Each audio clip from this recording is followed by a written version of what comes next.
So ladies and gentlemen, would you please welcome me in joining, would you please join me in welcoming Mark Wynn.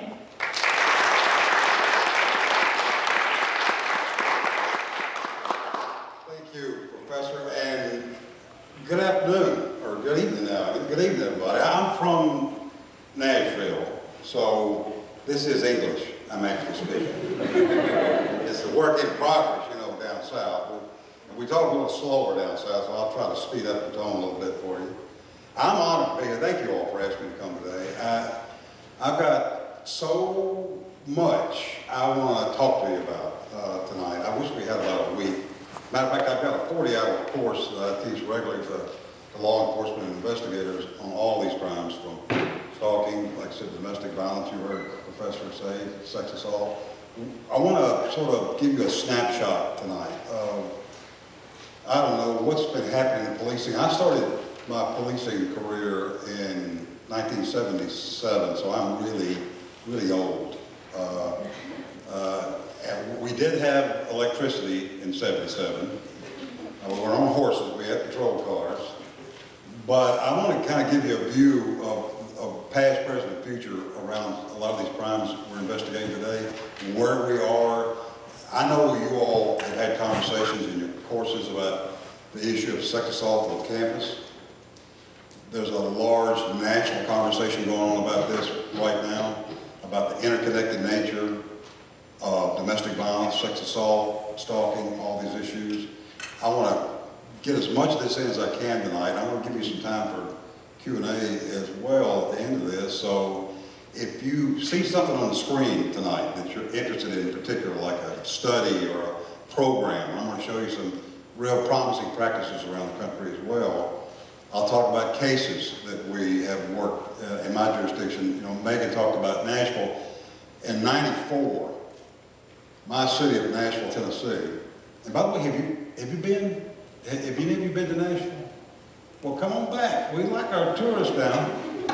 It's a tourist town. We make music. I don't. A lot of music going on, but it's a great town. But historically, we had around 30 women murdered every year in domestic violence incidents. Every year. And I worked in homicide for years. 30. Now, that's out of a total of over 100 every year. And there were some of us in our agency that said, why are we waiting on people to be murdered before we can investigate these cases? And over a 10, 15 year period, we changed the culture in my police department in a way that today I just sometimes can't believe it. We went from reactive to preventative policing. We took our homicide rate down to 5 last year from 30. Now that's not where I want us to be, but it's a long way from those years where we're stacking up bodies of women primarily year in and year out. So from those years, I want to talk about how we progressed into the conversations we're having today around, are we biased in our policing? Do we stereotype people? What kind of decisions go in to closing a rape case? Why are rape kits still not being tested? 500,000 untested forensic rape kits in police lockers all over this country. Detroit, Louisville, here in Cleveland. They're now starting to test the kits. I know you all probably have these conversations. By the way, in particular, Cleveland, I've got a friend who's working in the cold case rape unit at your prosecutor's office here. I know y'all talked about this. They've caught 80 serial rapists so far. 80. And they're expecting over 1,000 felony charges out of these kits that are tested just in this county alone. That's happening around the country. What it's doing is opening up conversations about why these things happen, why we didn't test these kits, why we cleared cases, why we didn't believe women, why we believe women just lie when they walk into police stations and report rape. That's a national conversation we're having now, and I'm happy that we're having it because we've got to admit we've made mistakes before we can find the solution, right? So my city did that. We admitted we had a mistake. We found a solution. We started the largest domestic violence police division in U.S. history in 1994. And we started doing things like stalking stalkers. Stalking is the next phase of violent relationship. Over 80% of your domestic homicides nationwide have a stalking element to them. So if you want to stop a killer, stalk a stalker. And we did it with a lot of success, and they're still doing it today. Now I'm retired. I retired as a lieutenant. Had 20 detectives who worked for me. We worked thousands and thousands and thousands of cases in Nashville. But I'm starting to now see police departments around the country do the very same thing, working with the community, not working alone. So we'll talk about a lot of these issues tonight. I'm going to show you some graphic images. I've cleaned it up quite a bit because I'm usually training cops and judges and prosecutors, so I've cleaned up a little bit. But I just want to give you a warning. You're going to see some graphic images tonight in this slide presentation. By the way, before I get started, who are you? I don't mean your names. I mean, who are you? What do you do in this room? What's your profession? Students? How many students we got?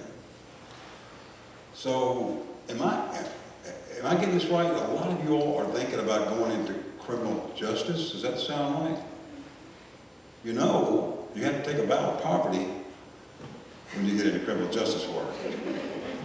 You have to get it over. Just get over it, or you're not going to make a lot of money, but you're going to save people's lives. That's what happens in criminal justice work. Some of you are going to be advocates. Some of you are going to be judges. Some of you are going to be prosecutors. Some of you are going to be lawyers. This is exciting. I'm glad to be in a room with all of you because you're the future. There's a lot of work to be done. And, you know, I'm proud of the work that we have done. And we want to be able to hand that off to you in just a few years for you to do more work. So we can, in the next 2 or 3 generations, maybe be able to say that we stopped crime, especially in the family, which I'm going to talk about quite a bit tonight. So I've got students, I've got also other people. How many professors? Do we have other professors here tonight? Okay, got the professors here. Okay, all right, good, thank you. Now we got Judge here, Judge Adrian from Cleveland Courts, he's here, and some of the other folks from the Victim Services Agencies are over here as well. So we've got a real nice mix in the room. So let's get started.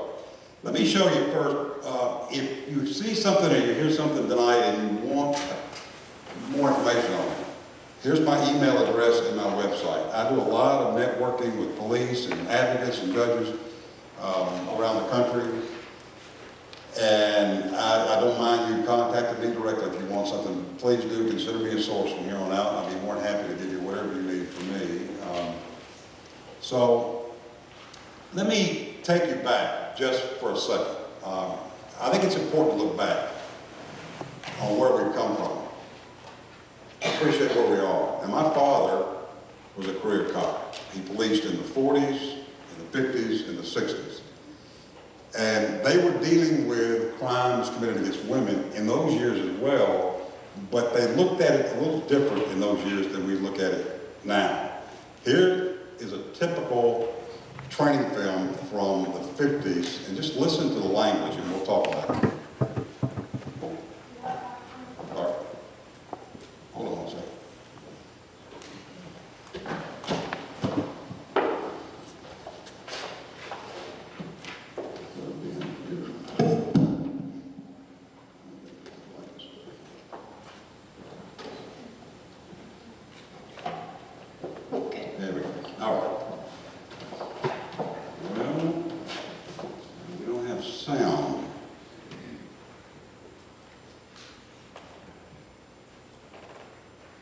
There was sound in the 50s. Did you have this over there earlier? Okay.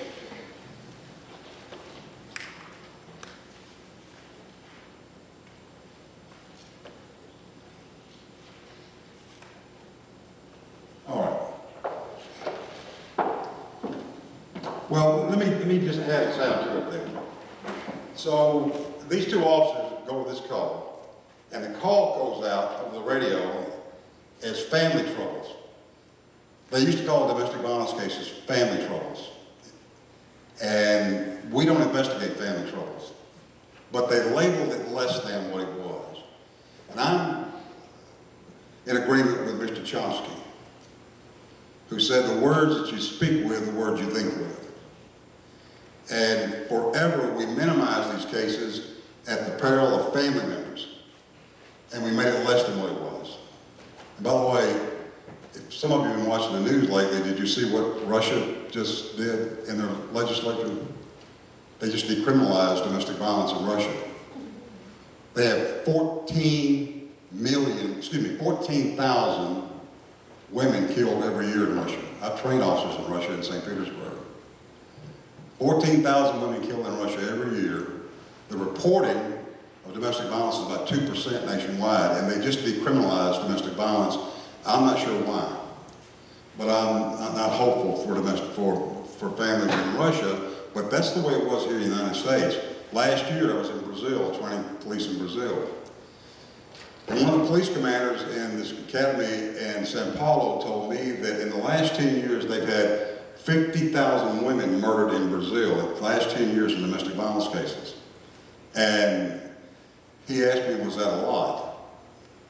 And I said, yeah, that's quite a few people killed in domestic violence cases. But I had to be honest with him and tell him that every 18 months in the United States, every 18 months, we lose as many people killed in domestic violence as we lost in 9/11. Every 18 months, 3 to 4, primarily women, every day are murdered in this country. Children, we know children who witness domestic violence, 4 times more likely to be arrested by the police than children who aren't. 6 to 7 times more likely to commit suicide. 85% of your runaways come from home filled with domestic violence. Half the men that were arrested are either physically or sexually assaulting their children. These are just a few of the stats around domestic violence. We think there's around 6 million people stalked every year in this country. So that's the crimes I want to talk about. The crimes that we used to say were family troubles, and they weren't family troubles. It was much, much more. Now here's something else that I'm very proud that we're taking notice of today, and that is the victim. I'm going to talk about victim-centered, trauma-informed policing. But let me tell you about a woman who I interacted with one night. Because one of the things I warn police officers and judges and prosecutors and people who work in criminal justice about, you've got to weigh the positive and negative impacts on families when police arrive on the scene. People sometimes think, well, the police are there, it's going to be all right, but what we often hear from domestic violence victims, when bad things happen to him, the offender, worse things happen to me, and that's true. Children sometimes think when the police get on the scene of a domestic violence call, they're going to be taken away. Now the police become the bad guys when they arrive on the scene. And by the way, the offender sometimes makes sure that the child believes that's what's going to happen as well. So this woman was being held hostage one night by her husband. We got there, surrounded the house, evacuated the neighbors, we lit up the house with spotlights. Our negotiators called in, pretty standard procedure. She picks up the phone to answer. She says, I don't know why you've surrounded our house. Please leave, I'm okay. We weren't going anywhere. She'd been held hostage. So as we planned this rescue of this woman, about 30 minutes into this call, she steps out on the front porch, and I and another officer behind a big tree in the front yard. We have the house lit up with spotlights. So she stepped out on the front porch. The door closed behind her. Her husband was in the house with a gun. She could have stepped off the porch, we could have rescued her at that moment. And we started screaming. We said, ma'am, we're the police, run to my voice, run to my voice. And she stood there for a few minutes, and she turned and she opened the door and walked right back into the house again, into the arms of the hostage taker. Now, this was confusing. We thought, what in the world's going on here? Is this a real hostage situation? And the Stockholm Syndrome is a whole other class. You can talk about that later. That's a whole other issue. That's not what was going on here. So we finally, our negotiators finally convinced this guy to release her, and he was arrested, and we debriefed her at the end of this call, and I looked at her and I said, ma'am, can you explain something to us? We're confused. You could have walked away. You could have stepped off that porch. We could have stopped this hours ago. Can you explain your decision to go back in? She says, I've been through this before. And we said, ma'am, we've never been here before. She said, I know you haven't, and you know why you've never been here before? And we said, no. She says, because I've learned over the years how to negotiate for my own release. She said, here's how I've done it. When he pulled the gun out, he says, I didn't call the police. I didn't get a protective order. I didn't go to my mom's. I didn't go to the domestic violence shelter. That was my bargaining chip, she said. That's how I managed to get him to put the gun away. That's how I saved my own life. And she said, but there's been moments when I thought he was going to kill me, and she said, I submitted, and he rapes me. So we're all just standing there in silence and listening to this woman teach us all about hostages. But then she said, you know, my problem's not my husband. And we thought, your problem's not your husband. He held you hostage. She said, I know, but my bigger problem is you. The very officers who rescued her, she said, the reason you're a bigger problem, she says, I've learned how to survive without you. I don't know how to survive with you. And this is a message that we now are taking to our officers all over the country, that if someone does not want to walk in to report rape, someone does not want to report domestic violence, you have to accept that. Because big things happen when they make that report. And let me just tell you how big these numbers are. They're much bigger than anybody ever suspected. A friend of mine, police chief in Salem, Oregon, over the last year, has had all of his patrol officers ask domestic violence victims an additional question. Have you ever been forced to do something of a sexual nature against your will you didn't want to do? Chief Belshaw tells me 80% of the domestic violence victims are also reporting sex assault. So now we know it's not just a push or a shove or a slap or a kick. There's also sexual assault involved in domestic violence on really, really high numbers. Now those cases don't often come into our police station. We don't often see those in our police reporting, but they're there. So we're asking officers to look at this as a co-occurring, interconnected crime, and that's exactly what they are. Domestic violence, stalking, and sex assault from a law enforcement point of view today is looked at as one and the same. You often see one connected to the other. And the thing that's interesting about these cases that we finally figured out is they're course of conduct crimes. Now, let me explain what I'm talking about, because this is one of the biggest sort of BFOs that we've had in policing. Y'all know what a BFO is? It's a blinding flash of the obvious. We had this big BFO with law enforcement. We finally realized that we were investigating these cases wrong. We were looking at all these cases, incidents, just singular incidents. Joe robbed Bill at an ATM at 1 o'clock on Main Street, next case. Sam broke into Benny's house, stole her television to VCR, next case. Someone's car got stolen at a service station when they left the key in the ignition. They drove away, we got the car back, next case. On and on and on, we made these cases for years and years and years. But when you take that same incident-based policing model and apply it to sex assault, domestic violence, and stalking, you've got a problem. Because you're not looking at the context, and context is everything. Tell me what happened last week. Tell me what happened last month. Tell me what happened 2 years ago. We weren't asking those questions. As a matter of fact, we were so entrenched in our thinking and policing that this is how we do our work. We would work a ATM robbery. Catch the guy, get the card, get the money, get the truck, whatever he was in. Bring the guy in, we charge him a robbery, and an hour later we were driving across town and we were knocking on the door and say, yes ma'am. She'd say, come on in. We say, what's your problem? And she said, it's my husband. And we said, well, tell us all about your husband. And she said, well, have a seat. And you sit down and she said, well, it all started 3 years ago. And we would look at her like, what the hell, 3 years ago? Ma'am, just tell me what happened tonight. Then we're asking a course of conduct crime victim, someone's been victimized for years, just to show me a small piece of it and explain it to me. It was unfair. That's why a lot of victims didn't trust us. A lot of victims walked away from us. A lot of victims didn't report other crimes that were connected to domestic violence. And all these crimes are connected. Now that we're looking at a holistic approach to these crimes, we're seeing animal abuse and strangulation and vandalism and elder abuse and property offenses that are all connected. In my mind, this crime committed in the family is the root of most crimes in society.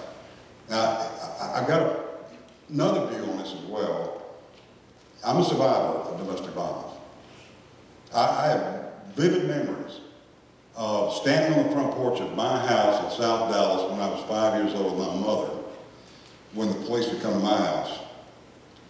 And I came from a police family. I've been cops in my family for over 100 years.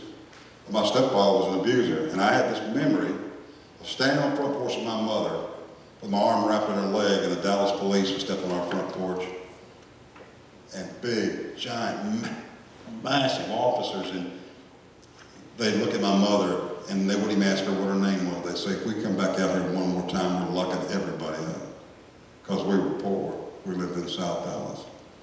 We were white trash, they called us. Those were my memories of law enforcement when it came to domestic violence in the late 50s and early 60s.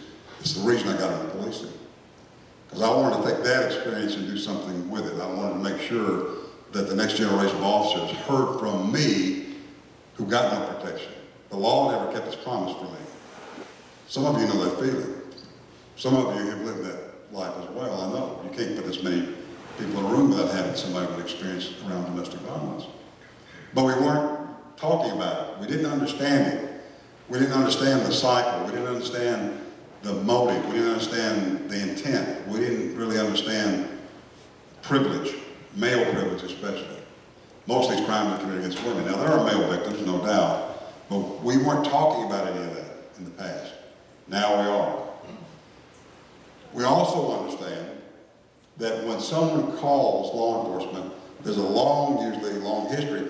I'm in a meeting with a crisis director in Nashville several years ago, and I asked her, I said, you tell me who calls you, when they call you, time of day, all those things. And the crisis line director told me, she said, Mark, victims of domestic violence usually call the crisis line on average for the first time after the 5th assault. And I said, wait a minute. I'm not talking about 911. She said, I'm not either. I said, are you telling me that we've got crime victims who've been assaulted 5 times and they still haven't called the police yet? She said, yeah. And I said, why? She said, they don't trust you. And this is going to sound weird, coming out of a career cop's mouth. But if victims don't trust you, I don't blame them for not calling them. Especially when you tell somebody something that could get them killed. And this is what this crime is about often. It's what happens after they call the police that's big. The judge will tell you that. Sees the cases every day in his court. Sees cases in his court where I guarantee you the crimes are still being committed in the courtroom where the offender is threatening the victim right on the floor of the courtroom, committing witness intimidation, coercion in the hallway of the courthouse. Things happen after a police report. We have to understand that justice is part of it, but safety is another part of this as well. So the message that we're carrying to police today is, if you've got low reporting, look at your system. It's not why she stays in a relationship. It's what are you prepared to do for her when she decides to leave? Because leaving a violent relationship is not an event. A lot of people like to think, well, you know, she'll just walk out one day. That may happen. But more likely, it's a process. She may leave, come back. She may leave, come back 3, 4 to 5 times. That's not unusual. But for some reason in this country, in other countries, we've looked at her and said, what's the matter with you? Instead of looking at the offender and saying, why do you do what you do? Well, I can tell you exactly why offenders do what they do, because they can. In communities where they're not held accountable, they do it more. And it's intergenerational. I personally have been on calls as an officer and separated parties, and I'd say, tell me what's going on. And he would say, well, we had a little fight. And he said, well, tell me all about that. He said, well, her mother hates me. Okay, tell me all about that. Well, every time she goes home to see her mother, she comes back, there's problems, and her mother's a spoon. And that's a Southern saying. It's somebody that stirs things up. So I didn't want to go see her mother. And he said, really? So you didn't want to go see her mother? So was that what the argument was about? And he said, yeah, I told her she couldn't go. And I said, wait a minute. Your wife is 30 years old. You tell me you told your wife she could go see her mother? Yeah. So how did you do that? He said, I set her down in a chair and told her she couldn't go. That's a confession to a crime, by the way. You can't just put somebody in a chair, an adult. When was the last time somebody set you down in a chair by force? It's a crime, right? And they look at you like that's just the way it is. And what you're talking to as an officer is not one generation of offenders. You're talking to 2 and 3 and 4 and 5 generations of men who've said, I can do whatever I want to her because I'm entitled to her. And I know what privilege is, for God's sake. I'm white. By the way, you can see that. I'm white male. That's 2. I'm white male Southerner. That's 3. So I know exactly what male privilege is. I was taught it by my society I lived in. That there are certain people who aren't human. That still goes on today. You all know that. But the privilege that I saw in my family was a privilege of a man over a woman. This is the engine often that brings these cases to homicide. This is what motivates somebody to stalk a student across campus over and over again, or text her 1,000 times, or drive by her house, key her car, slice her tires. This privilege is baked into their personality by offenders from one generation to the other. This is what we finally realized. And we know they don't trust us. And by the way, just recently, last year, that slide I showed you before, that's 1995, where the shelter said they called the first time after the 5th assault. 2016, the national hotline, there's a national domestic violence hotline in Austin, Texas, that you pay for with your tax dollars every year. Thousands and thousands of women are funneled through this hotline to resources all over the country, to Cleveland, to Akron, to Columbus, to Dallas, to New York, and they did a survey of these women. They asked these women, why did you call the police? This is 2016. Only 1 in 5 of these victims felt safer after they called the police. This is what, by the way, for some of you who are going to be in law enforcement, this is what you're going to face, a distrust of the system. I'm not just talking about the police, I'm talking about the entire system. Victims still feel uneasy and unsafe around the country to call the police. 40% said they fear retaliation from the abuser or the abuser's family if they call. This is important information for us to know, because we think, well, we locked him up, we solved the problem. But he's in jail, calling from the jail now, committing witness intimidation, witness coercion. He's got his mom driving by. Or his dad follows her in the courthouse like in Wilmington, Delaware last year, and gunned her down between the metal detector and the front door as she was going into the custody hearing. Or the shooting in Tyler, Texas, that I'll show you if we have time, where the guy lost custody of his 10-year-old. So he started killing everybody at the courthouse. I'm not going to paint this any way other than what it really is. This, in my mind, is the most committed and least reported crime in the country. And it's the root of most of the crime that we deal with. Exposing children to violence who later become offenders and sometimes victims. And then the price we pay. In my career, in my lifespan, in my career, I lost 4 friends killed in the line of duty responding to domestic violence calls. But nothing as bad as this. Ashley Wyndham, sworn in on Friday at the Prince William County Police in Virginia. She was killed on her first detail by a domestic violence offender. Now, there's been studies on this here at the University of Cincinnati where they look at who are these people who kill police.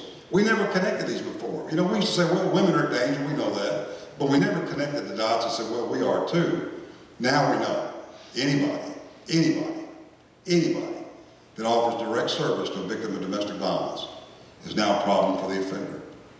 And some of these offenders killed, like this young officer was killed on her very first detail in Virginia. Now, historically, you think, how long has that been going on? My police department in Nashville was formed in 1873, and 2 years later, we lost our first police officer killed in the line of duty responding to a domestic violence call. Frazier was killed on the very street where I learned how to be a young officer over 100 years later by a domestic violence offender who was told he couldn't do what he was doing. By the way, you see in the case here, a large crowd broke him out of jail and lynched him. We stopped doing that a few years ago in the South. But in those days, it was pretty regular routine for all kinds of criminals. But it's interesting for me to know that the price is being paid by law enforcement and has always been paid by law enforcement, but we separated the two for some unknown reason. So, last 10 years, a group of us have been traveling the country talking to police executives from some of the biggest and smallest police departments in the country, and they told us things that I think are important. I want to report back to you what they've told us. The leading police minds in the country have told us there's common characteristics to violence against women. And by the way, when I say violence against women, let me make sure you understand what I'm talking about here. When you step back from your community and take a long, broad look at it, most of the crime committed in society is committed against women. Child abuse, elder abuse, sex assault, human trafficking, domestic violence. These are crimes primarily committed against women. I'm not discounting crimes against men. I've locked up women for all kinds of offenses. But when you look at the numbers, we're talking about crimes primarily committed against women. The chiefs have told us, yes, these are course of conduct crimes. These aren't incidents. There are multiple concurrent crimes. You may see vandalism and stalking and elder abuse. There's trauma, and now we know that trauma is a real thing. In the past, we listened to a woman after she told us she was raped and she couldn't recall what just happened to her. We write a report. We disbelieve her, or it's unfounded. And by the way, Detroit, they're now studying their untested rape kits in Detroit. They had nearly twice as many as Cleveland had.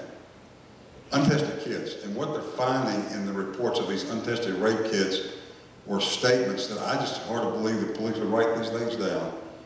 This woman can't be raped. She was drinking. She was wearing something. She was provocative. These were police reports. Modern day police reports where somebody made a decision to close a case out because of what somebody looked like. Prejudice, bias in policing. Now we're talking about it today. We've got to. This can't go on like this. We can't ignore basic human biases that we all have. How does that play into your policing?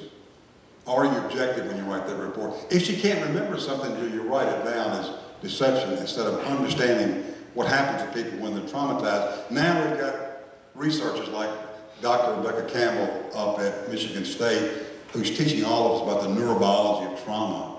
When you're placed in a traumatic event, the stress hormones flood into your body and certain things happen to you that you can't control. You run, you fight, you freeze, you submit, you forget. Your memory is intact. The storage is damaged.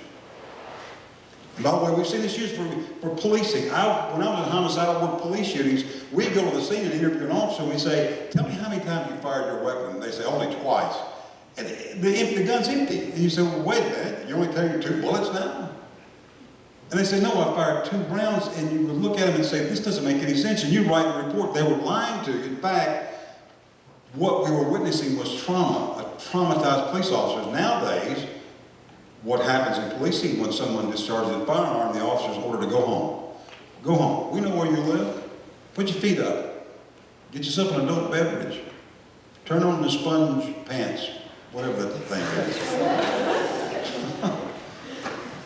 In other words, get your mind off of it and your memory will start to migrate. This is something you can't control. Do we do that with rape victims?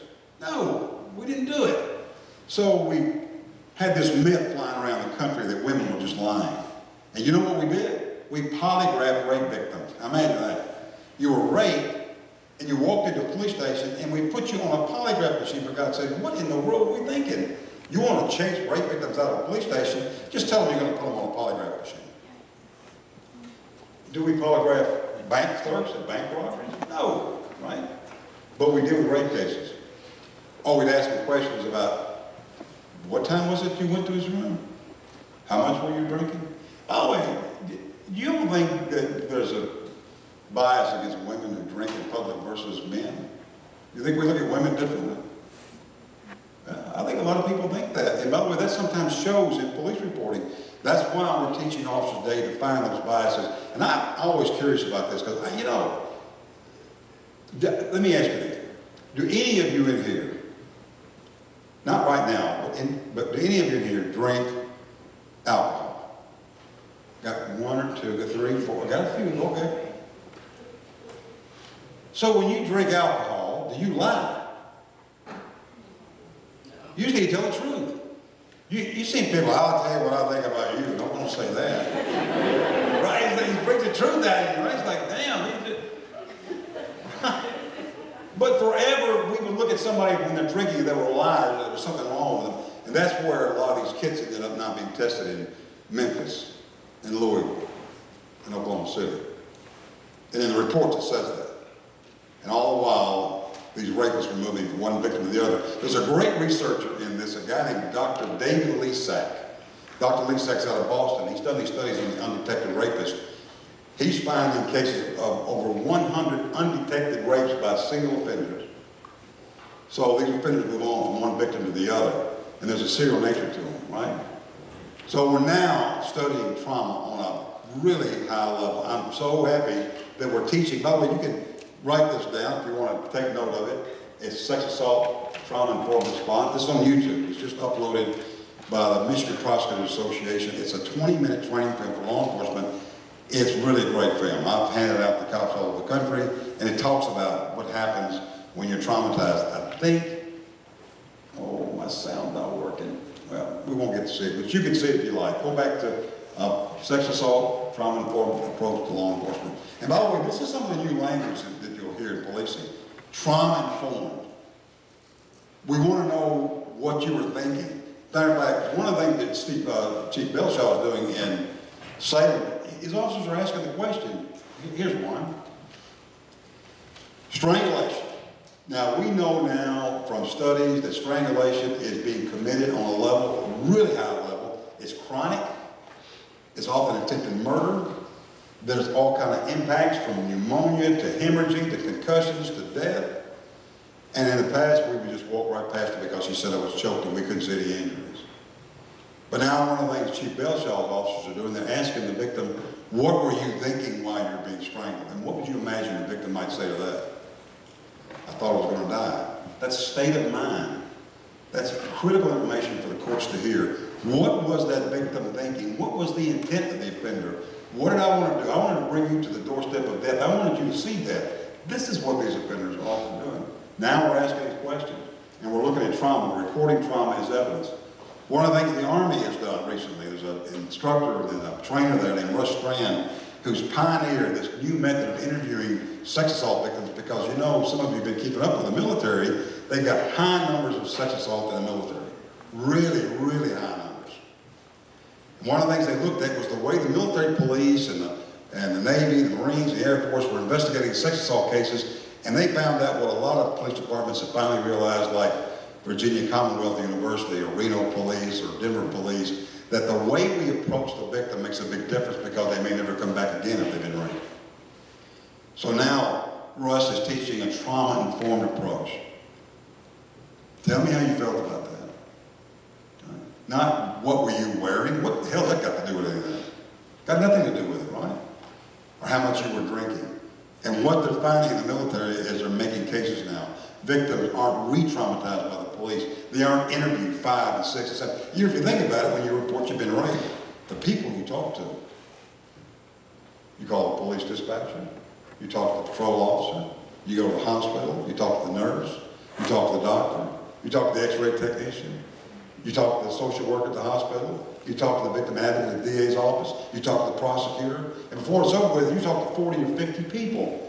And then people say, well, I don't understand why she didn't just report it and walk in and report it, when all these people you have to talk to. It's just pretty incredible. And Russ has made some real inroads in understanding and training us on how to talk to a victim who has been traumatized. Missed crimes. We now are admitting in law enforcement around the country that we miss stalking, that we miss sex assault. Most rapists know their victims, most victims know their rapists. It's not the stranger rape we used to think of years ago. Strangulation, felony threats, weapons violations, kidnapping, these are major felony crimes we miss because we didn't look at the co-occurring, interconnected nature of crime in the family. We just didn't examine it carefully. And I'm sorry about this, I will show you this, but I can't, my sound's gone. Let me just move on. So let me show you a solution to this, just one solution. Ashland, Oregon, at Southern Oregon University, the Ashland, Oregon Police Department got together and they examined the way they were investigating rape cases on college campus. They were never making a case. Very much like what was happening in Missoula, who was just subject to a 2-year Justice Department civil rights investigation because they were never making rape cases. University of Montana's in Missoula. They never made rape cases. That didn't make any sense. Same thing in Ashland.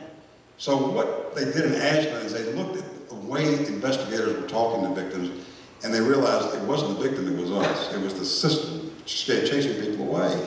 So they changed the method, and I recommend if you're interested in this field, take a look at this. Go to the website, we have options. So they started training these detectives to say this: you want to report it? That's okay. You want a Jane Doe report and not put your name on it? That's okay. You want to do the rape kit, nothing else? That's okay. You want to go so far in this investigation, we'll let you travel at your speed. And what they're finding is victims are staying longer. They feel more comfortable. They have some power in this investigation. They're not forced to do something they wouldn't normally do. And now they're catching serial rapists. They're making cases. They've completely changed the method of policing where we used to say, now, you know what's going to happen next. You have to do A, B, C, D, E, F, G. And victims were walking away from a police investigation and the rapist was going on to the next victim. So this is a big shift in policing, and I'm glad to see it. We're finally experimenting with other ways of working these cases. By the way, here's something for you. There's a great resource. 40-hour online training course on sex assault investigation if you're interested. Ending Violence Against Women International designed it a few years ago, and if you go to it, anybody can take this course. If you have trouble, let me know, and I'll help you with the course and help you get online with it. But designed by the Justice Department, by law enforcement, and it's a great course because now we realize that one of our shortcomings in policing is that only half of the police departments in the country have a policy on how to investigate a sex crime. Only half. So that means there's not a lot of training going on for law enforcement, but that's starting to change. Strangulation. There's a great institute out in California that's training officers on how to investigate strangulation cases. And by the way, let me just tell you about strangulation. Another sidebar to this. You've probably never heard of this before, but historically in law enforcement, one of the things that we used to teach officers, and I was taught this, when you're dealing with a combative individual, there's a way you can subdue that person by doing what's called a carotid artery restraint. The military used to call it a chokehold. Some of you probably saw what happened in New York with a controversial case in New York where the man was killed in the chokehold just a few years ago. Garner was his name. Is that right? We did it for years. I did it. And I was taught how to do it. This is before tasers were introduced in policing. And it can be done safely, but it's not 100% safe. You can kill people doing this. Obviously you can. But you know how they taught us how to do it? We did it on one another. I'll never forget the day when I was in the academy. And I was standing there in my little shorts, my little bony white legs, and squeaky voice, and in comes our defensive tactics instructor, big, scary guy, and he said, pair off with your partners and strangle one another. And we did. We're cranking away, half of us had passed out, and this instructor said, oh, I'm sorry, I forgot to tell you. If you feel as though you're going to pass out, tap your partner on the shoulder, they will stop applying pressure. No, they didn't. That's why when you talk to older officers today, they don't act quite right. That's brain damage from the academy. We actually damaged the brains right out of the academy. Because, you know, we worked with what we had, but it just was so dangerous. But used by an offender, we're talking about such a deadly way to attack a person. It only takes 11 pounds of pressure for 10 seconds on your carotid artery to put you into unconsciousness. Folks, it takes 9 pounds of pressure to open a cap on a soda pop can.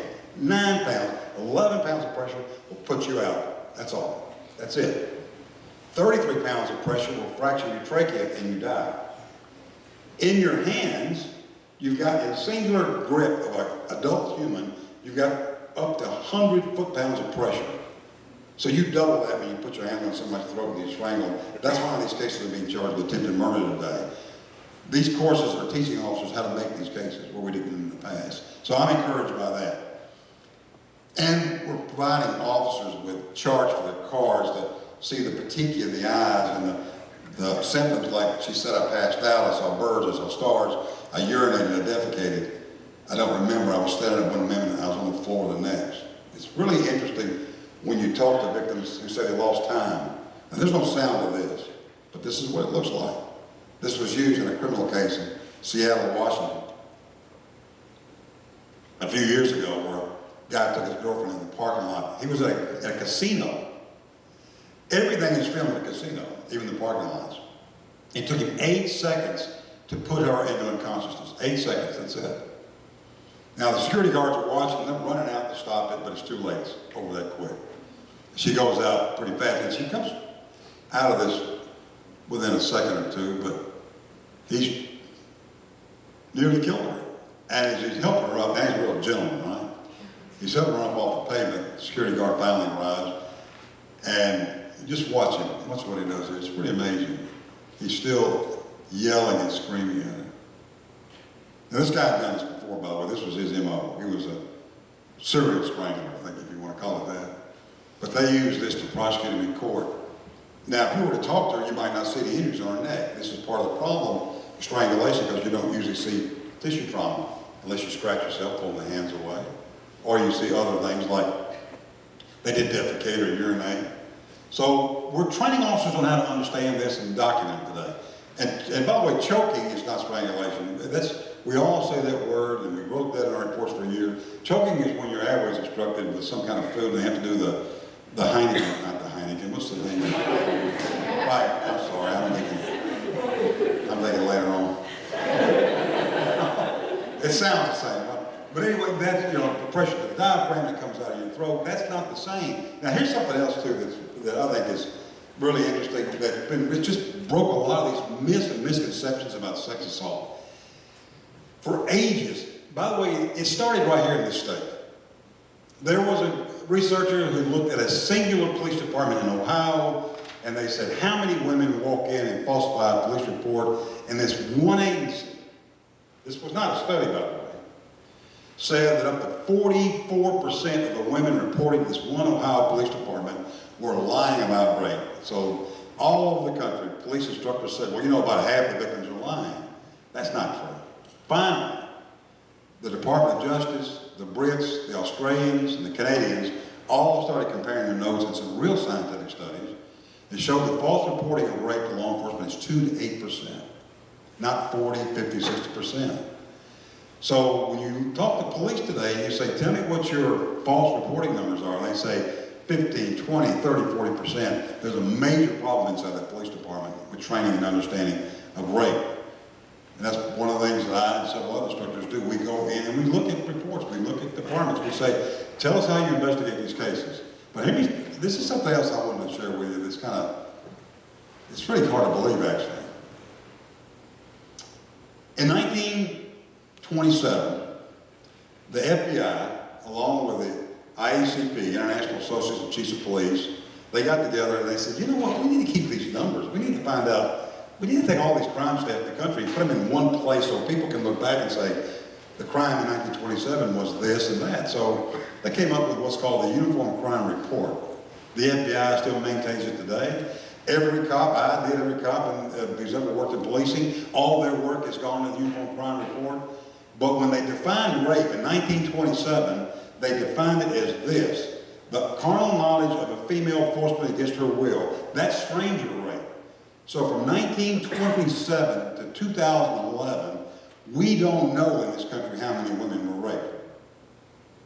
We don't know. Or men, by the way. Men can get raped too. Usually it's in prison, or it's children, or elder men, but they can be raped as well. We just didn't know. Now the FBI finally said, okay, we'll change the definition, and they did. In 2013, the penetration amount of a slight of the vagina or anus, any body part or object of penetration by a sex organ of the person without the consent of the victim, that's rape. Now they took out gender. Now the numbers are starting to come in. We're starting to see the numbers go up, and police chiefs and sheriffs and prosecutors around the country are worried that people are going to look at these high numbers and say, what's going on with all these crazy rapists, right? They've always been there, but we're finally starting to keep these numbers correctly. And something else that I'm so happy they added was consent. It has to be consensual. Because often when we make the arrest of a sex offender, they'll say, well, it was consensual, she agreed to it. And our job is to prove that it wasn't consent. And one of the ways we do that today is to show fear. And here's my opinion on this. If fear is in the room, consent is not there. Does that make sense? How can you consent to something that you're afraid of? So it's our job in policing, and for those of you who are going to be in policing, to understand that when somebody doesn't say yes, that doesn't mean they're okay to it. That doesn't mean that's not consensual. It's our job to figure this out. Boy, she's so afraid. Boy, she's so traumatized, right? That she didn't consent to it. This all came up in famous cases that we've seen. Who was the boxer? It was Tyson. It all came up in his case. And we've seen other cases as well. We just prosecuted 4 of our Vanderbilt football players in Nashville for rape. And they would have tried that consent had they not videotaped the gang rape of this young woman. And they're all in jail now, right? A great investigation by campus police and my agency in Nashville. So the CDC looked at it. They took a look at it too. They wanted to find out what the numbers were. And just take a look at this. To give you an idea of the numbers here, this is a real challenge for law enforcement in the future. 1 in 5 women will experience a completed attempted rape in their lifetime. So I did the numbers on Ohio, and that's 1,159,000 women in the state will experience completed attempted rape in their lifetime. Nationwide, around 32 million women. Folks, that's the entire population of Canada will experience completed attempted rape in their lifetime. So if we know these numbers are this high, how much time are we spending on these cases with our prosecutors, with our judges, with our police? Are we looking at preventative methods? Or by the way, give an example when I say preventative. I'll give you a good example. Clarksville, Tennessee. Fort Campbell, Kentucky. One of the biggest Army bases in the country. It sits right on the border of Kentucky and Tennessee. They've had high numbers of rapes in Clarksville. They realized a lot of the rapes were wives of soldiers who deployed. And what they found was these rapists, these professionals, were going to these bars late at night where these young women were all together and they were grooming women for rape. They'd walk up to the bar and they'd buy her a drink and they'd walk away. A few minutes later they'd come back and they'd buy another drink and compliment on her hair or shoes. And they'd slide up to the bar and introduce themselves and start a conversation. Then they'd walk away, and a few minutes later they'd come back and they'd single her out and talk her going to a table across the room. And an hour later the police were in the parking lot working a rape. He dropped something in her drink. So now Clarksville's doing third-party reporting training. They're going out and talking to all the bartenders and saying, if you see this behavior, this is what this means, because we know that offenders plan their crimes. This is not impromptu. They know what they're using, and alcohol is often the weapon. It's a perfect weapon, as a matter of fact, to use if you're a rapist. And we've seen it over and over and over again. Now, I'm going to try to get this sound to work. Give me a minute, because I want you to hear something. This kind of proves the case that I'm talking about, because this is not, let's see. Oh, I can't believe this. Hold on a second. So let me set this up for you and tell you what this is about. This guy, if I can get this thing to work here, walks into a police station and applies for a job at a police department. And here we go. In Phoenix, Arizona. And they do the background on him. 1 second here. This one's about 20 seconds, so let me start over again. All right. Now, they're about the polygraph, and so when they hire you in the police department, they polygraph you. So they do this pre-test before they polygraph you, and they ask questions. Have you ever committed a crime before? Standard things. And in the pre-test, he says something to this investigator that's pretty amazing. Now, when I talk about alcohol as being used by rapists on a pretty high level,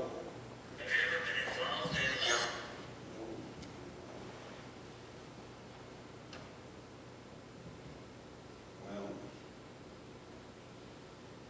I can't believe it, man. All right, well, the sound not going to work. Sorry about that. So let me tell you what he says. He says to this police investigator, he says, have you ever been involved in a sex assault case or accused of a sexual assault? He says, well, not really, but several years ago I was out with this girl, she passed out, I had sex with her.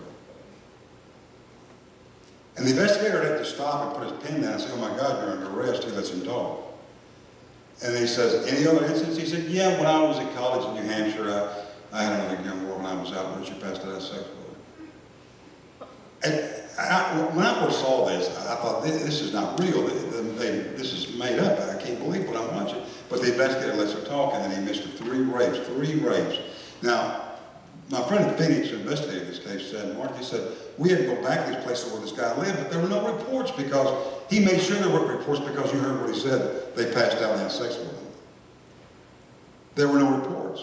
The young woman in Vanderbilt who was raped, she didn't make any reports. She didn't remember anything about being raped by these poor football players. So this is a tool these offenders often use. Now, they didn't hire this guy, let me just say that. Okay? But let me ask you this. Why do you think this guy, who is a serial rapist, wants to be a cop? What do you think?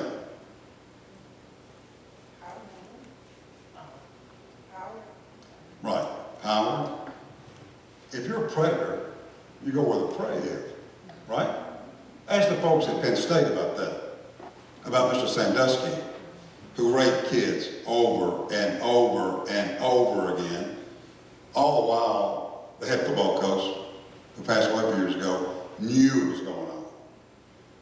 He's a predator, but they let it go on and on and on. Now this guy, again, wasn't hired by the police department, but not only are we looking at the offenders in front of us, we have to be concerned about these kind of offenders coming into ranks. And let me just say this about crimes committed by police. One of my jobs at the police department was to investigate domestic violence and sex assault committed by police officers from my agency and other agencies. I arrested FBI agents, I arrested Secret Service agents, I arrested judges and prosecutors. Yes, this crime is committed by just about everybody, every socioeconomic level, every profession. And if you pick people from the general population that we do, and 10 to 50% of the population is involved in domestic violence, then you at least have a 10 to 50% chance of getting someone in ranks who's an offender. But what do you do with them once you've got them there? That's the question. How do you investigate these cases? The other thing is witness intimidation. We know it's high numbers of witness intimidation around the country. Some prosecutors say it's almost universal. It just happens with cases. So I'm excited to see what's happening. For those of you who study criminal law, let me just tell you this. We're starting to see prosecutors change the game a bit. Now, Milwaukee is a good example of this, and I'll tell you what they're doing in Milwaukee. In Milwaukee, I think it was last year, or was it 2015? No, 2015, they charged, just in Milwaukee, 362 people with witness intimidation because every morning the prosecutor comes in, they listen to the jail calls. And that's where you catch these people. The calls come from the jail, and they go to her saying, if you come to court tomorrow, I'll kill you. Now, traditionally, and by the way, right now as we speak all over the country, thousands of cases are being dismissed against domestic violence offenders because they're not there in court on court day. The judge knows all about this. And we weren't asking why. We were just dismissing the cases. We weren't asking her, did he call her from jail? That's changing. Now, what the defense lawyers will often say is, when she doesn't show up, Your Honor, I'd like to dismiss this case. We have a right to confront the accuser. The Sixth Amendment gives you that right. All of us have that right. But there's one exception. When you make sure that victim's not present in court, when you threaten that victim out of the courtroom, you forfeit your rights to confrontation. Reynolds versus U.S., 1868, I think, one of the first cases. So we've got a long, long, long history of this in our Supreme Court that says you can't come into court and tell a court that you're, you have a right to something when you make sure that victim wasn't here to testify against you. So prosecutors down around the country are bringing these cases forward without the victim under the forfeiture by wrongdoing statutes around the country and rules of evidence. I'm excited about that. That's new. The chiefs, again, have said the reason we miss these crimes in law enforcement is lack of training, lack of communication, language barriers. And by the way, let me tell you, back to Washington State, a friend of mine, chief up in Bellingham, said that he had a problem with Hispanic victims. They weren't calling the police. Now, you all know there's a lot of controversy now around undocumented immigrants in the country. Now, I've got my own beliefs about this. Part of my family's Irish. They snuck into this country, jumped off the boat. They didn't have any papers. And they ran until they got to Tennessee and either started making whiskey or went and worked in law enforcement, one or the other. So I have immigrants in my family as well. But there's a problem with undocumented immigrants in this country because they often tell us in policing, I can't tell you my experience in your language. Makes perfect sense. We have to listen to them. But in Bellingham, the chief was upset because the Hispanic advocate said, my victims aren't going to call you. We have rapes and homicides in these families. We can't prevent them unless they call us. So he went back to the police department at this meeting and he said, I don't know why victims aren't calling us, and the captain over said, Chief, we don't have any language barriers here in Bellingham, Washington, because we have translators that come to the scene 24 hours a day, 7 days a week, and translate for our police. And the chief said, that's really good. Who does that? And he said, the Border Patrol. So it's like, hello, Bellingham, can I get a bus ride to Juarez? That's why they weren't calling the police. So language barriers are a big problem nationwide. Minimization. Personal beliefs or biases. Let me tell you, I'm proud of my family in policing. But I used to have to go in the classroom and talk to my older officers about things that they didn't want to talk about. The chief would come and say, Mark, we got a problem. The Gay and Lesbian Coalition called, and they said, we got problems. They're complaining about the way we're treating them at the scene of crime. So I'd go out to the academy and I'd get all these old cops, my uncles I call them, I'd put them in a room together and I'd say, what's going on? I'm hearing you all upset because you're going to the scene and there's a gay or lesbian couple. What's that about? And they would be honest with me. They say, Mark, I just feel uncomfortable around gay men. Really? I'd say, well, what's the problem? I don't know. It's not my lifestyle. I just don't like to go to these calls. And I'd say, well, is it that you think you're so handsome that when you go, they're like going to grab you and they're going to kiss you? Get over yourself, man. It's modern times. What is that? You're nuts? Stop, right? So we still have a little of that, but not as much as we used to. But I'm very, very, very proud of the young women and men in policing today. They put all that aside. The other thing, too, by the way, is lack of communication. Now, this is a challenge from me to you. And ladies, take a break for a second, just for a second. I think if women could stop domestic and sexual violence, we wouldn't be in this room right now. There'd be no need for this, right? So it's up to us as men. And when I say men, I'm talking about us who, cops, professors, social workers, judges, prosecutors, to be leaders. It's up to us to have a message.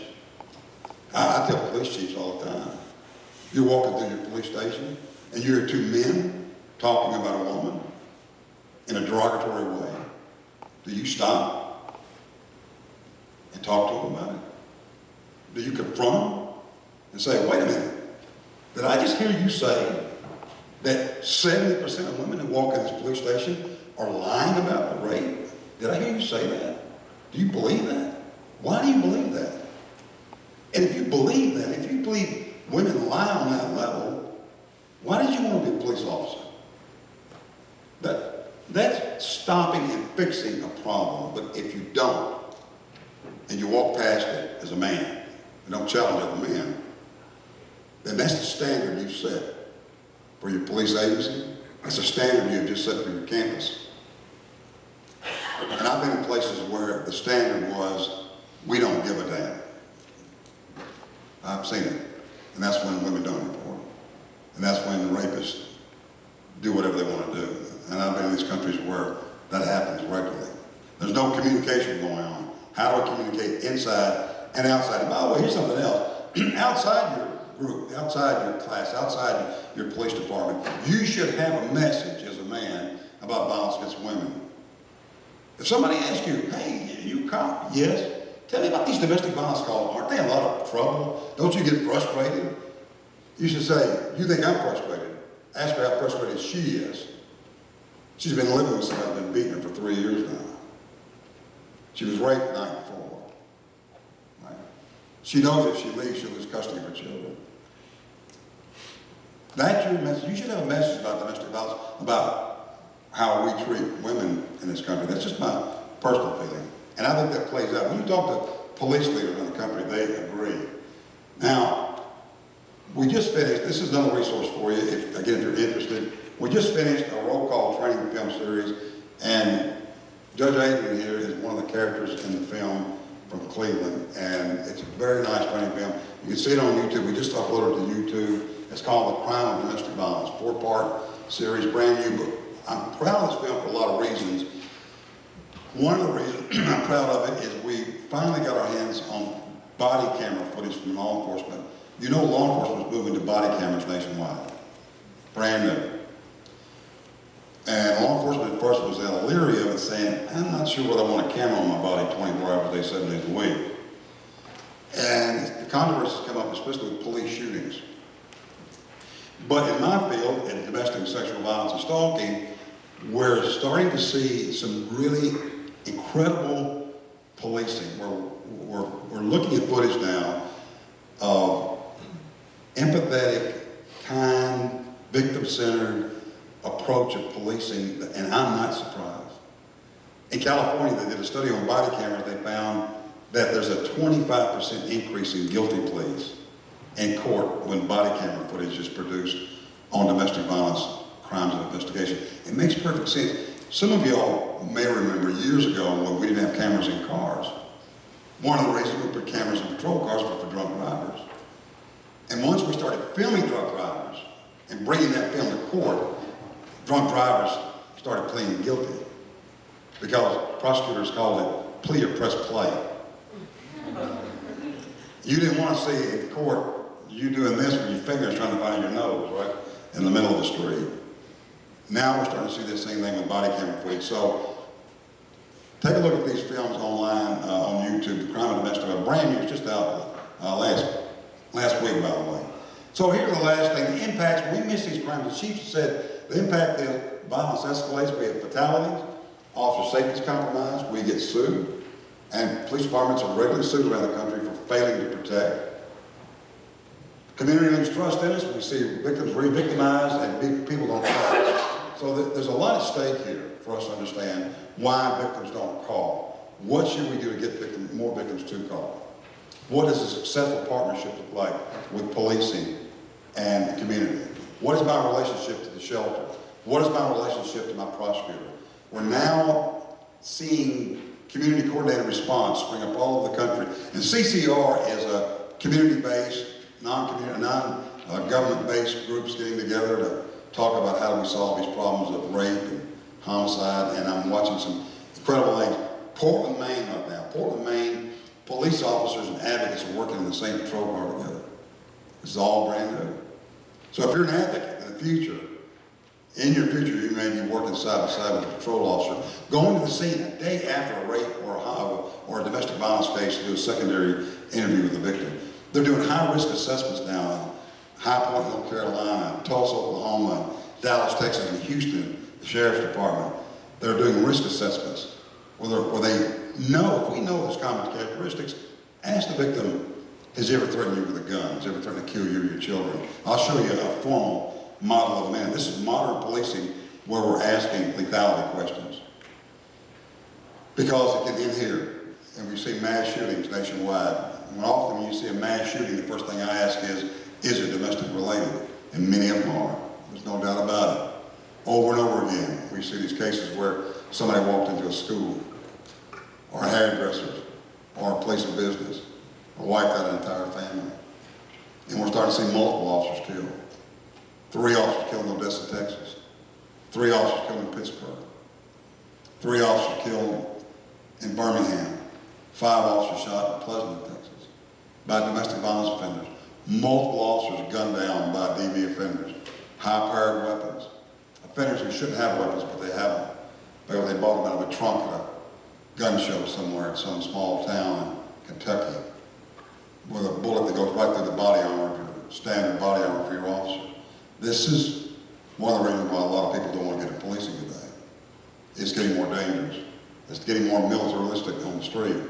And to prove the point, Richard Johnson, a researcher at the University of Cincinnati, has looked at it and found between 1980 and 2005, 157 officers were killed responding to domestic violence calls nationwide. I've lost friends. Billy Bolden, first friend, shot on a domestic. We got there too late, he was killed. Paul Scurry, a friend of mine, shot through the neck, serving a warrant on a domestic violence offender. Jerry Newsom, his daughter was my next door neighbor, gunned down, serving a protective order. Lynn Higgs, shot by a rapist who just got out of jail on a weekend furlough. These are all friends of mine.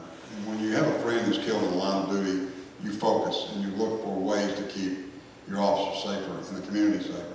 But it happens. It's not the most dangerous thing your police do. By the way, just 2 days ago, we lost another officer in Nashville, trying to save suicidal person who drove her car into one of our rivers. He dove in to save her. One officer got her out, and Officer Mumal's his name.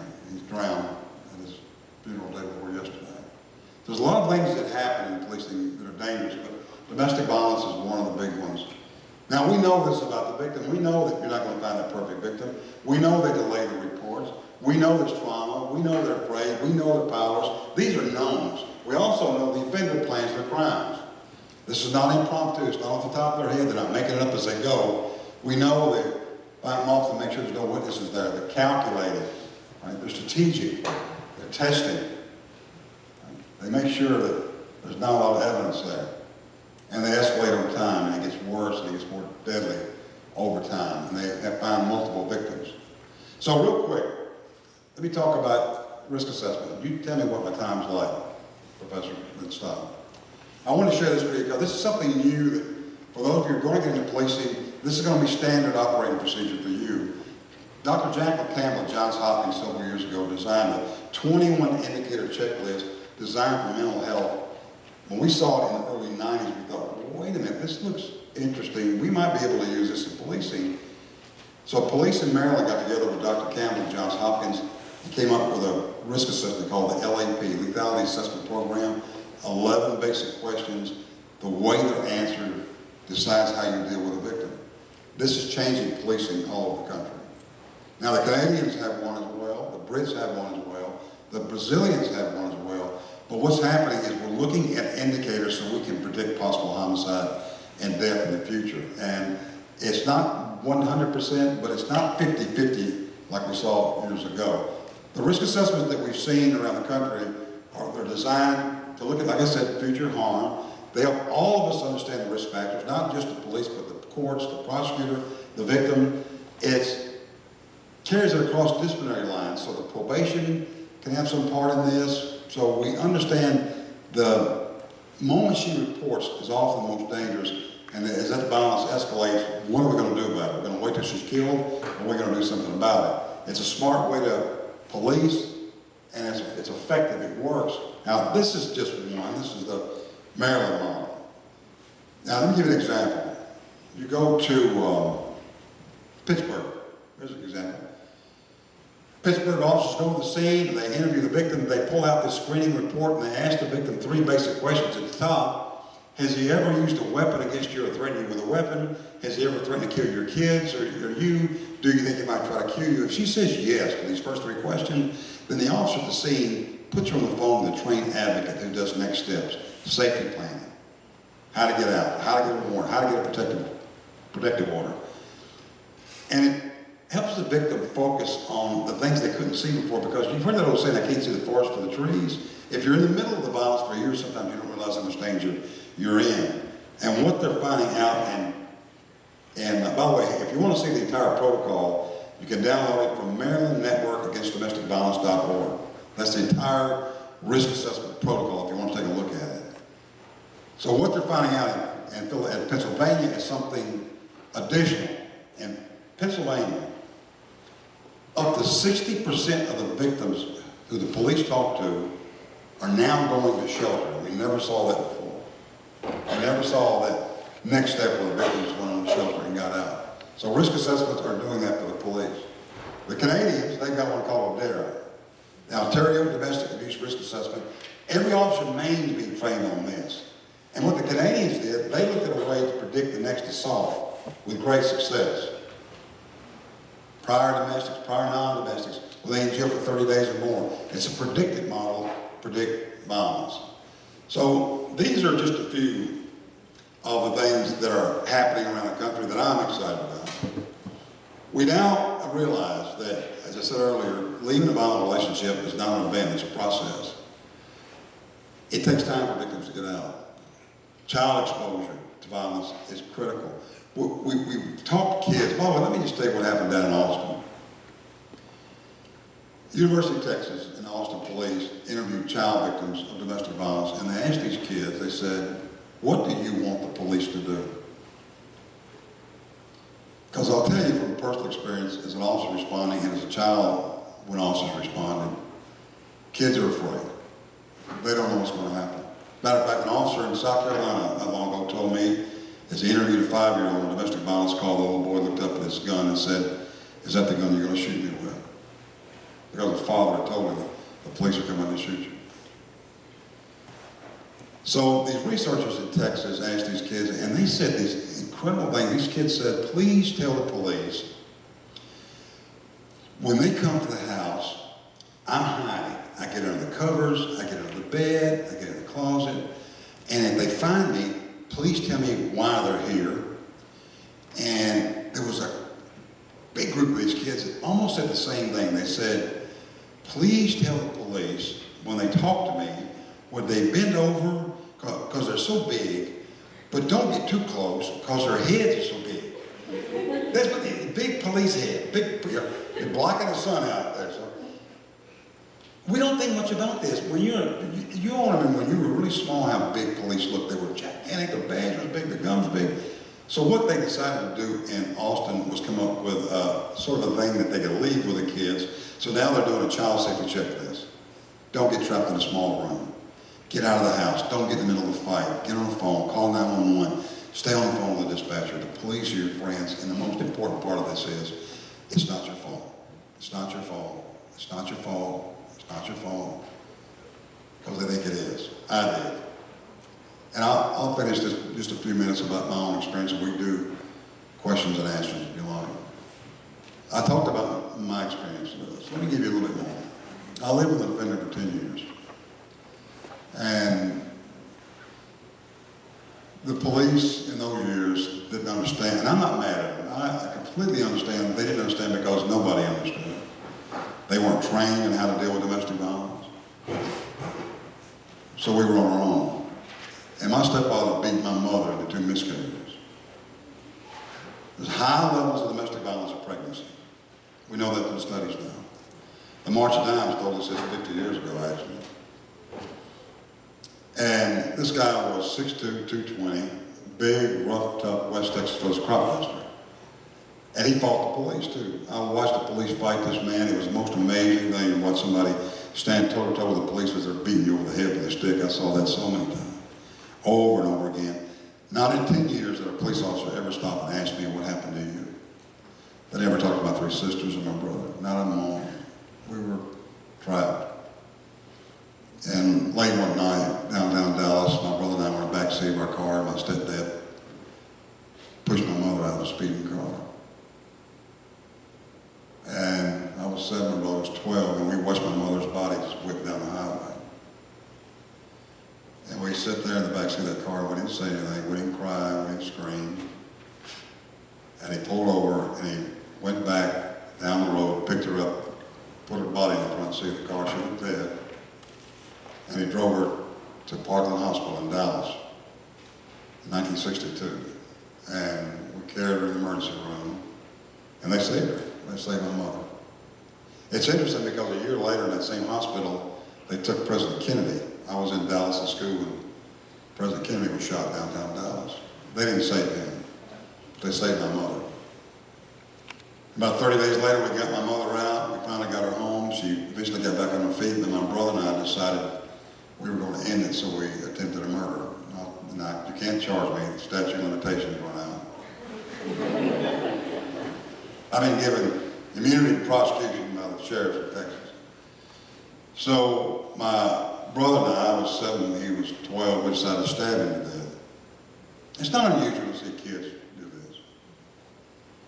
So we talked about how we would stab him, and my brother said, "No, wait a minute, we see the Dallas police hit him with the sticks, and that doesn't kill him," so my brother said, "Stabbing him will just piss him off." So we decided to poison him. And he had a brand new bottle of Mad Dog on his nightstand. I'm not sure whether y'all know what Mad Dog is. It's Morgan Davis cheap wine. He was an alcoholic on top of everything else. So we took this bottle of wine in the kitchen, emptied it out, and we filled it up full of poisonous bug spray, put it back on his nightstand. And we waited for him to wake up. And he came in the living room in front of us about an hour later. And I watched this man drink every drop of it. He didn't get sick. He didn't die. And we're watching it. We're in the same room with him. And I'm looking at him drink this poisonous bug spray. And I turned to my brother and I said, "When's he going to die?" And he said, I don't know. And I said, well, he's not going to die. I'm going to go outside and play now. So I had a schedule. Get up in the morning, eat breakfast, keep your stepdad. What are you going to do? And I think it's funny too, but let me tell you what would have not been funny. If he died, here's what would have happened to me. The Dallas police would have arrested me for murder. They'd have put me in a holding cell with a bunch of young adults I'd have been beaten, more likely to rape. And I would spend my entire lifetime standing in courtrooms like Cleveland or Dallas or Fort Worth. I'd have been an inmate in a prison. I would have been a career criminal. I have no doubt in my mind. You know that old saying, but for the grace of God? I believe that, but I also believe the strength of my mother. Because even though she was a victim of domestic violence, she was the most courageous woman I ever knew. She got us out. We ran. My brother ran away to Vietnam. My 3 sisters ran away.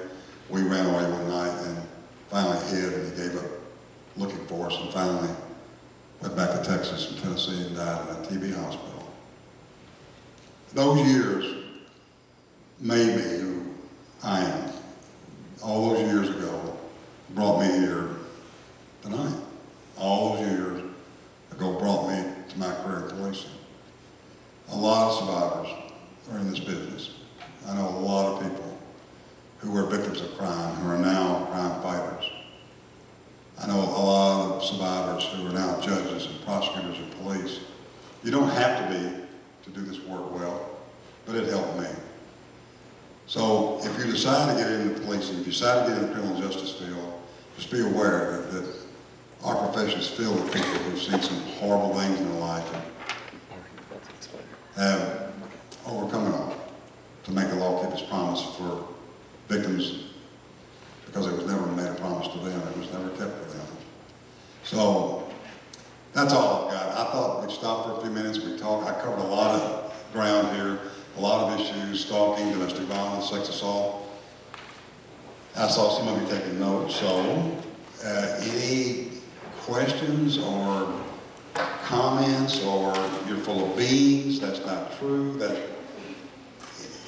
anything at all that you want to ask questions about or you're curious about, what do you think?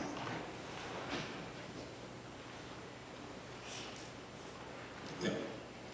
I was just wondering if you think that this approach would be implicated more at universities sooner, or do you think that it's going to have to start with the police first?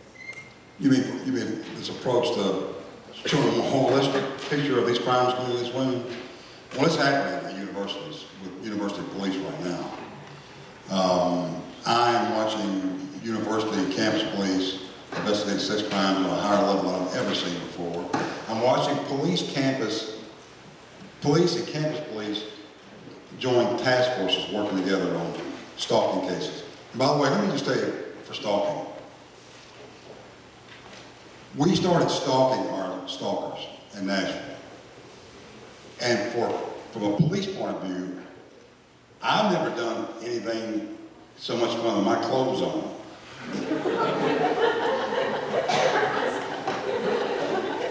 Is to actually go after someone and stalk them and catch them in the act of stalking. It's incredible. But what's happened in stalking, as you all know, technology has made it easier. It is so easy to stalk somebody. Years ago, you had to follow someone, not anymore. You put a little tracking device on their car, activate their GPS on their phone, drop some spyware in their computer, put a hidden camera in their dorm room. That's how easy it is today. So we're teaching these young investigators how to find technology in stalking cases. That's changed quite a bit. But we're changing the face of policing, but it's happening slower than I like to see it, but we've come a long way, so I'm patient. Any other questions? Yes, sir. For those of us not in the criminology field, but we're citizens of these communities, I guess what do you want us to do to help make everyone safer? Help you with your job. So when you say you're not law enforcement, what what's your plan? Oh, what You're field? gonna be a social worker, you're gonna be a doctor? Oh, no, I'm in entertainment, so I'm just like, how can we as a community encourage our peers, you know, and like this campus? Well, I mean, here's a good example, Vanderbilt. My wife runs a transitional domestic violence sex assault program in Nashville. And after the rape at Vanderbilt, some of the fraternity members came to my wife's program and said, we want to see what your program's all about. So a lot of these young men came over, they looked at the program, they studied it, they wanted to understand how they could get involved socially. Two of the young men wanted to get on the board of directors, they did. And that we've had now for the last, say, 8 years, fraternity members on the board of directors of the domestic violence program, and they do fundraisers on campus at Vanderbilt every year for the program. It's called Lights on the Lawn. They have a big music concert, and the Lights on the Lawn on the phone, and it's where they're all bidding and challenging each other in bids to collect money for the program. And it's not unusual for one event to bring in $50,000, $60,000 for a year for my wife's program alone to help support families who are getting out of domestic violence. And I have to tell you, I've watched these young guys come on property from all over the country. By the way, Vanderbilt's a very affluent university. These are usually very, well-to-do families. So to bring these young men in this program and let them sit down and talk with children and women who have been victims of domestic sexual violence for years, and have these young men get involved in helping these women, is transformative. I've talked to these guys who said, I'm from Omaha. My dad has a big company there, and I never imagined these things went on, and I'll never be the same after this. So getting involved in your local programs is a step. I think the more engagement we have with young men on campus, outside the campus, modeling for the next class that comes along is very important. That to me is a start. That is sort of paying back. That's sort of, and by the way, I have no doubt that these young men who are working and on my wife's board today, they're going to be on board of directors of major corporations when they grow up. And I have no doubt that they're going to be the people who run companies who say, my EAP needs to be trained in how to deal with domestic violence. I need to have a social worker here. If I have a employee that comes in who's got a black eye, I don't have any doubt about that. I think they're learning at an early age that you can do a lot for victims, not just arresting an offender, but changing your own view of violence against women is a great start. Yes, ma'am. So I'm one of the few people in this room who isn't going into criminology, but I'm going into education, secondary education, so I was wondering how myself as an educator and other educators can sort of tackle that, this approach as well, because a lot of the times students will come to you with like certain information and they don't want to report it, or, I mean, you're obligated to. This is great. You're going to be an educator. Let me tell you, there's two things. For law enforcement, there's school resource officers. My nephew is a school resource officer in Tennessee. And school resource officers are brought into schools, obviously, for potential violence, but they turn into something else. These school resource officers love kids. Kids will come to them in the hallway and ask them and talk to them about things they wouldn't talk about with anybody else. So that's a change. But I'm also watching school-based programs, the JANA campaign, curriculums to train children on what healthy relationships look like. There's a program in, oh my goodness, in Dakota, in South Dakota, Grand Forks, I think. It's a great program. I'll think of the name of it in just a minute. That's school-based, where they're teaching teachers how to do early intervention with children who are victims of domestic sexual violence. Because in school, when people learn how to be teachers, they don't talk about domestic violence. You're a teacher. You're in the learning business, the teaching business. That's not what they teach, but now they are. Because often what they'll see is these kids that come in who are non-spontaneous, they're unfocused, they're